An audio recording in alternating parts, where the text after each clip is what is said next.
দুবরাজপুরের বিধায়ক সহ 4 জনকে আটক করল পুলিশ।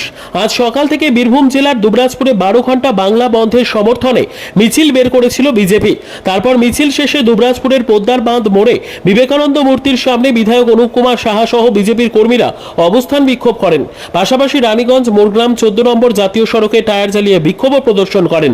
তাই দুবরাজপুর বিধানসভার বিজেপি বিধায়ক অনুপ কুমার সাহা সহ 4 জন বিজেপি কর্মীকে আটক করল দুবরাজপুর থানার পুলিশ। উল্লেখ্য, গতকাল পশ্চিমবঙ্গ ছাত্র সমাজের ডাকে নবান্ন চলো অভিযানে ধুন্ধুমার হয়েছে। রাজ্য পুলিশ ছাত্রদের উপরে লাঠিচার্জ করেছে, সেখানে অনেকে আহত গ্রেপ্তার হয়েছেন।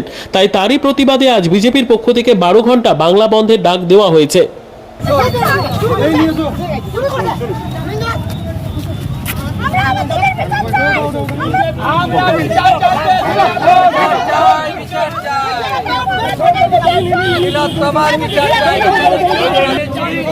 আজকে পশ্চিমবঙ্গের পুলিশ আমাদেরকে গ্রেফতার করছে, তারপরও আমাদের আন্দোলন থামবে না।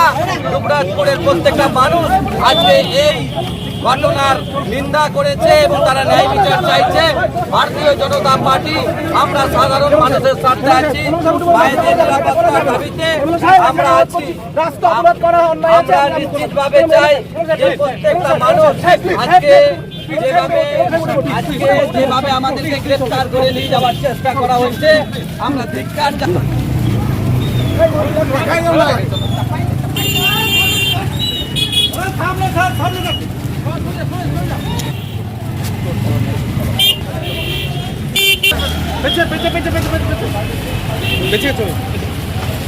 এই আন্দোলন চলবে, কারণ বাংলায় আইনের শাসন যতদিন না সেটা আমাদেরকে আটকাতে পারবে না।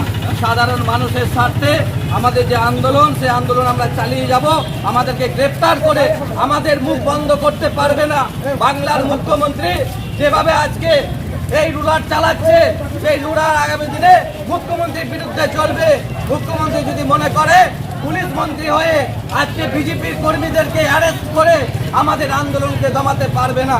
সাধারণ মানুষের স্বার্থে আমাদের লড়াই, সাধারণ বাংলার মা বোনেদের সুরক্ষার স্বার্থে আমাদের লড়াই। তাই আমাদের এই গ্রেফতার আমরা কখনোই আমরা কেন গ্রেফতার করলো পুলিশ আপনাদেরকে? কেন আজকে আমাদের যে শান্তিপূর্ণ আন্দোলন, সেই আন্দোলন আজকে দমানোর চেষ্টা করেছে বাংলার মুখ্যমন্ত্রী তথা পুলিশ মন্ত্রী। সমস্ত জায়গাতে আজকে যে সাধারণ ধর্মঘট, সেটাকে আজকে না হয় তার জন্য পুলিশকে দিয়ে আমাদেরকে গ্রেফতার করা হচ্ছে। আপনারা কি পথ অবরোধ করেছিলেন? নিশ্চিতভাবে আমরা চাই বাংলার মানুষ যেভাবে আজকে আমাদের সাথে আছে, নারী সুরক্ষার স্বার্থে আমরা এই আন্দোলন চালিয়ে যাব। আমাদের আন্দোলন